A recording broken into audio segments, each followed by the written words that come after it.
मैं भावना पांडे आपके साथ फिर से एक बार और एक नए अंदाज में। आई होप कि आप सब अच्छे और स्वस्थ होंगे अपने घरों में। और जिस तरीके से फेस्टिवलों की शुरुआत जो है वो हो चुकी है, जैसे कि अभी रिसेंटली नवरात्रि, दशहरा ये सब गए, अब करवा चौथ है। सो सबके घर में बहुत चहल पहल और एक अच्छा खुशी का माहौल जो है ना वो बना हुआ होगा। आई होप कि आप सब भी अच्छे तरीके से जो है इस त्यौहार को मना रहे होंगे। अभी क्या था कि कल मेहंदी वगैरह लगवा कर आए थे और बहुत सारी चीज़ें मार्केट वगैरह करी, सामान की तैयारियां करी। यहाँ पे मैं सुबह सुबह सारी चीज़ें, मेरी मदर इन लॉ ने बोला कि आज तुम्हारा फास्ट है, तुम्हारा दिन है, तुम अच्छे से इसको सेलिब्रेट करो। ये मैं शादी के है ना तीसरे साल में जो है मैं करवा चौथ कर रही हूँ, क्योंकि फर्स्ट ईयर जब मेरी शादी हुई थी प्लान किया था कि पहले साल में ही करवा चौथ करूँगी, लेकिन सडनली हुआ क्या कि उस टाइम पे 2 मास था, तो मैं नहीं उस फास्ट को जो है ना उठा सकी। सेकेंड ईयर फिर प्लान किया तो धान्या की प्रेगनेंसी, मतलब मेरी प्रेगनेंसी का टाइम था, तो फिर मैं नहीं कर पाई। तो मैंने फाइनली इस ईयर जो है अपना करवा चौथ जो है वो प्लान किया, उसको अच्छे तरीके से बहुत दिन से तैयारियां कर रही थी कि ये पहनना है, ये चूड़ियाँ लेनी है, ये ज्वेलरी लेनी है। तो बहुत सारी तैयारियाँ मैं ना मतलब काफ़ी टाइम से जो है इसको बैक टू बैक करती जा रही थी।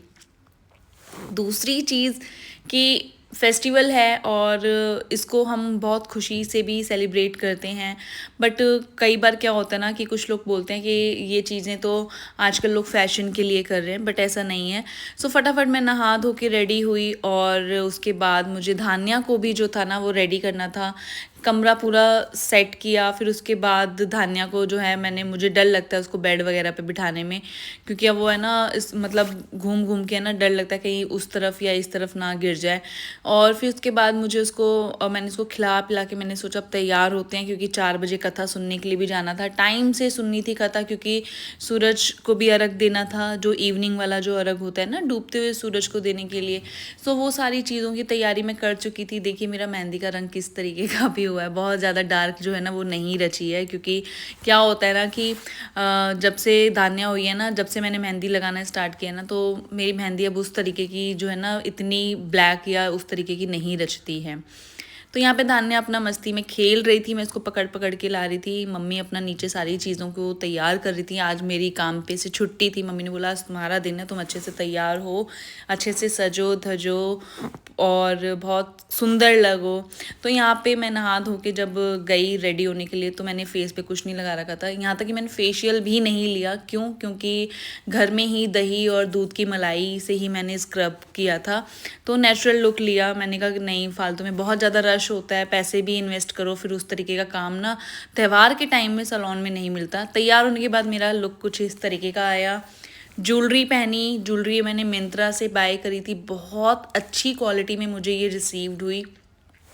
साड़ी जो थी मेरी हॉट पिंक कलर में थी, और उसके साथ मुझे था कि ग्रीन ज्वेलरी और ग्रीन चूड़ी लेनी है। फिर हम मंदिर गए। मंदिर में सबसे पहले पंडित जी ने जो है गणेश जी की पूजा करवाई, उनको बोला कि टीका लगाएं, कलावा करें। तो मैं आसपास जितनी भी मेरे आसपास जो भी लेडीज़ें बैठी हुई थी, मैं उनको देख रही थी, क्योंकि वो ऑलरेडी कर चुकी थी मेरे से पहले और मेरा फर्स्ट टाइम था। तो मैं देख रही थी कि कैसे कैसे कर रही है। मेरे बाजू में एक आंटी बैठी थी, एक्सपीरियंस पर्सन थी। दूसरी चीज़ काफ़ी एजिड भी थी, तो मैंने सोचा चलो इन्हीं को देख देख के किया जाए। और फिर किसी ने बताया कि जो भी चीज़ आप है ना फर्स्ट टाइम करते हो ना, वही चीज़ आपको हमेशा फिर से स्टार्ट करनी होती है। तो फर्स्ट टाइम कहते हैं कि थाली नहीं गोल गोल घुमाई जाती है। अगर आपके यहाँ पे ऐसा होता है तो प्लीज़ शेयर करके बताइएगा। फिर पूजा वगैरह करी, थाली वगैरह मैं देख रही थी वो लोग कैसे कर रहे हैं, किस किस तरीके से कर रहे हैं। फिर संकल्प लिया, संकल्प लेके सारी जो चीज़ें थी वहाँ पे चढ़ाई, हाथ जोड़े, फिर अपने से बड़ों के पैर वैर छुए, फिर वहाँ से पंडित जी का आशीर्वाद लेकर फिर मैं घर के लिए भी निकलना था, क्योंकि धान्या को छोड़कर आए थे, काफ़ी टाइम हो चुका था, क्योंकि सब लोग इकट्ठे होते हैं उसके बाद ही जो है ना वो पूजा वगैरह स्टार्ट होती है।